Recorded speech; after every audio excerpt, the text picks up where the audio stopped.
So the 3 meter by 5.2 meter deck that I built. Now, firstly, just want to let you guys know, and those that know me really well, know that I have no idea when it comes to tools. So when I built this deck, I knew it's going to have to be a necessity for the tiny home, because I've watched a lot of videos of tiny homes with decks saying it adds that extra space. So I spent a lot of time on YouTube planning on how to do it and learning a lot of things. So thank you, YouTube, with all those other people that made videos on how to build a deck.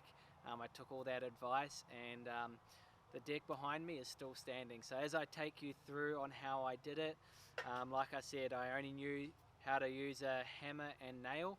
It's the first time I've used a drop saw or a circular saw, drills, and what other things did I use, like chisel, but not too much stuff actually. So in all, I built this deck in 2020, and up in total probably cost me no more than $3.5 grand, and that's actually with using composite decking as well, rather than the normal wooden deck that a lot of people use as well. So it took me probably about 4 weeks planning and YouTubing and figuring out how it's got to do it.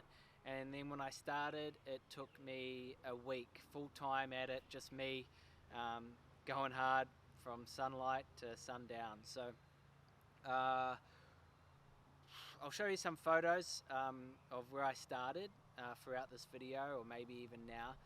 And I just wanted to make it a pretty simple deck, but the important thing that I needed to make sure that I did do was to not drill any holes underground, or have any holes with concrete and to stabilize the deck. So because this is not the land that I own, this is land that we rent our tiny home on, so I wanted to make sure that if we ever needed to leave and find another place to park our tiny home, that I wasn't leaving a deck behind that couldn't be moved. So I can take this deck with me, although it would be a fair bit of work. I can take it with me. So that was the important thing, and so to do that, I obviously needed to find a way to make sure that it wasn't going to be a fixed structure.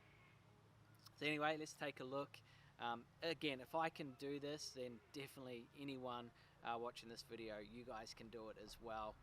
I did it by myself, so if you've got someone else to help you, even better. But yeah, let's see how I went. So like I said, I built this in 2020, so it's 2 years and still standing.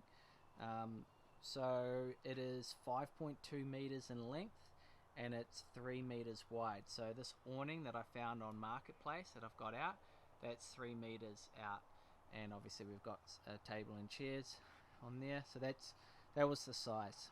So to believe it or not, the hardest part about me building this deck that I really struggled with, which those who went to school with me knew I struggled at math, so to get it square, that was like, I just couldn't figure it out. It took me hours until I finally worked out on YouTube and saw that it was, one way of doing it was the 3 by 4 by 5. So if you go out 3 meters and then you square it off by 4 meters, and then it should meet perfectly for 5 meters. That was how I found out where it was square, and that was obviously the most important part. By the end of it was making sure it was square. So that's obviously one of the bigger things that you need to make sure you do, is make sure you start with it being square.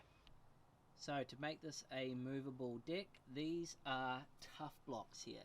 So these are sitting on the ground, they're not actually dug into a hole. You can get these at Bunnings, that's where I got them from. Link in the description. And Bunnings, if you're looking to sponsor me, then feel free to reach out. And yeah, then I've got I guess they're called 4x4 blocks there, and you may be able to see through here, that's where I had them set as well. So they're all on tough blocks with bearers.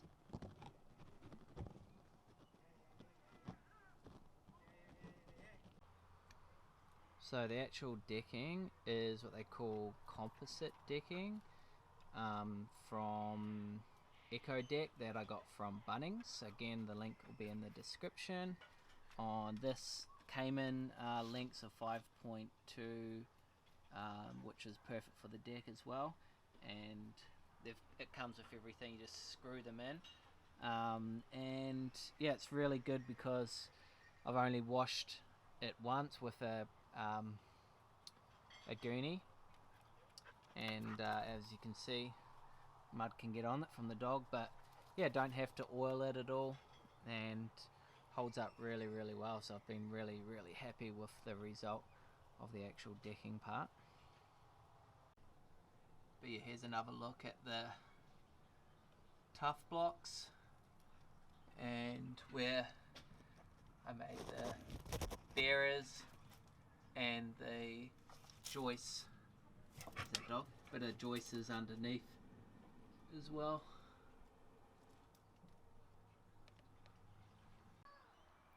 And then these stairs were pre-done at Bunnings, and I just had to drill them in, so they're at the perfect height, so that helped that situation.